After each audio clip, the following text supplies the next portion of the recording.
everyone, welcome back to another PNSO review. Today we're taking a look at Mateo, the Tyrannotitan. I believe this is the first official Tyrannotitan figure ever produced. If I'm wrong, let me know down in the comments. But yeah, really excited for this release. I ended up getting mine from Atlanta Toy Shop. It retails for around 43 bucks. And I'll leave a link down below in the description if you want to pick one up for yourself. And let's just take a quick look at the package. It is part of the PNSO Prehistoric Animal Models line. It is number 83 in the lineup. And just like all PNSO figures, you do get a poster folded up in the box. Mercifully, this one only comes with one, and this is just a glorified product shot of the actual figure. Sometimes you get original artwork, sometimes it's just a promo shot of the figure. PNSO just seems to flip-flop on that. And of course, we do get the booklet featuring tons and tons of product shots of the actual figure, and of course a little tutorial on how to draw Tyrannotitan. Now, taking a look at the actual figure itself, I am in absolute love with this thing. This is one of the most vivid and colorful PNSO figures in the last few years. It has purple on the main body, blue along the tail, blushes of red and orange along the side of the face. This thing is just insanely colorful. It looks like something Holland Good would produce, and that is a compliment. As you can see, this figure has the acrylic stand to keep it balancing. Mine cannot stand out of the box, so definitely use the stand that comes with it. Just the way this figure is posed is just primed to warp and fall over.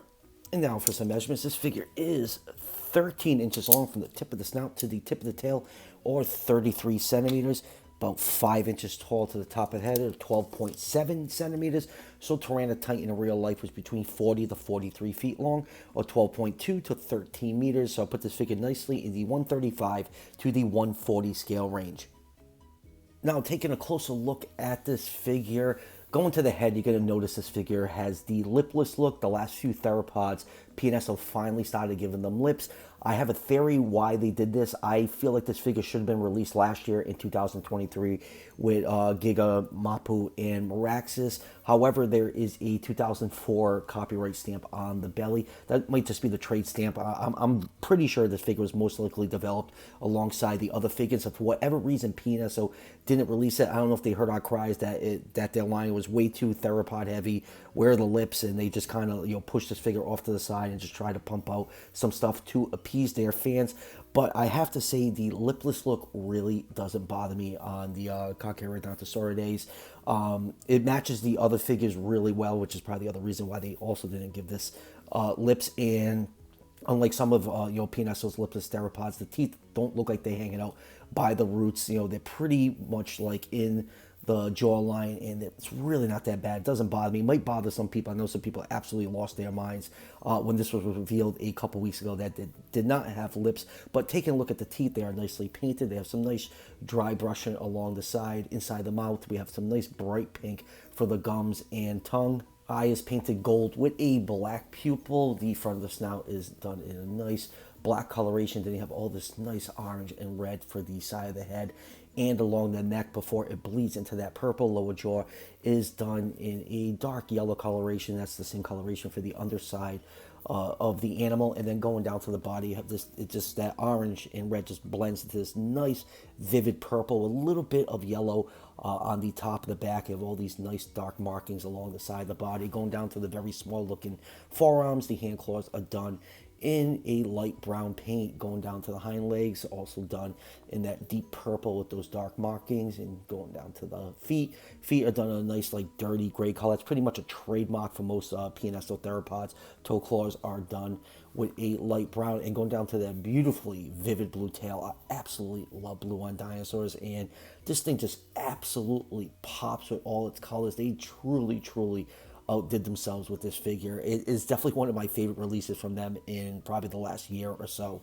And of course, let's end this on our dinosaur bum check. We do have a nice little cloaca slit.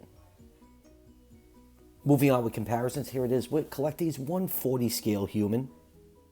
Tyrannotitan did live alongside one of the largest animals ever to walk the earth, Patagotitan. This is Safari's take on that. Obviously, these two are not in scale. Safari's, I forgot what it was. Was it like around like 100 scale? I really don't remember. I reviewed this figure a couple years ago. But if we compare it to Holland Goods Alamosaurus, which is one of the largest mass-produced 135 scale sauropods currently on the market, even this Alamosaurus is not within the size range of Patagotitan, but there is a company that can crank out a 135 scale Patagotitan. Is definitely Holland Good. Next up, here it is with Eofaunus T-Rex, which is based off Sue. Even though Tyrannotitan and Rex were about the same length, Tyrannosaurus Rex was way more heavily built than Tyrannotitan.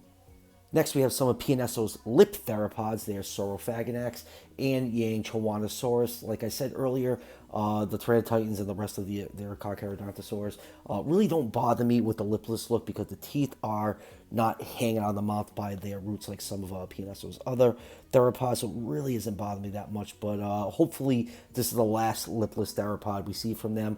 I do have another theory. We did get a bunch of Tyrannosaurs, and we did not get a Bista Reversa. Would not surprise me if we got that one, and it did not have lips. And lastly, here it is with a group shot with all the PNSO Carcharodontosauridae.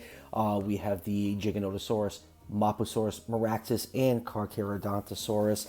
It's nice to actually have the set completed. Like I said, I think I said during either the Mapu or Giganotosaurus review that I'm really surprised that they did not do Tyrannotitan yet. But here we are just over a year later, and my wish finally came true. And out of all of them, I still absolutely adore Maraxus, but the Tyrannotitan, I'm a sucker for vivid color schemes on dinosaur figures, and yeah, the Tyrannotitan is definitely my favorite of the bunch. And before we end these comparisons, due to a 2024 reclassification, Carcharodontosauridae, Concavenator, and Acrocanthosaurus have also been placed in that. And you can see PNSO's Acro and Safari's Concavenator. And if you look at the Acro, you can see its teeth are hanging pretty far out. That is one of their older lipless theropods. You can see the difference with the way the teeth are sculpted in these newer Carcharodontosaurs. So yeah, hopefully, this is the last we see of the lipless look. It doesn't bother me much as some collectors, but yeah, just hope the lips come back fully from now on. So final thoughts on PNSO's Tyrannotitan. This is one of my favorite figures from them in the last year or so. It's partly due to the very vivid and colorful color scheme, which basically goes against almost every PNSO figure produced in the last like 2 or 3 years. Just those purples, red, orange, yellows, and blues really make this thing come together. And just like the sculpted detail is, par for the course for PNSO. My only complaints is you definitely 100% need to stand for this thing. Mine does not stand out of the box. Just, I love these active, dynamic poses, but, I just wish they had a better stand because those stands are very slippery on my shelves, and just the littlest tap, they fall over. And obviously, the lipless look, it doesn't bother me, but it will bother some collectors. So hopefully down the road, PNSO just fully commits to the lip look. I know there's still a paleontological debate about lips versus lipless, but right now the evidence is pointing more towards lipped.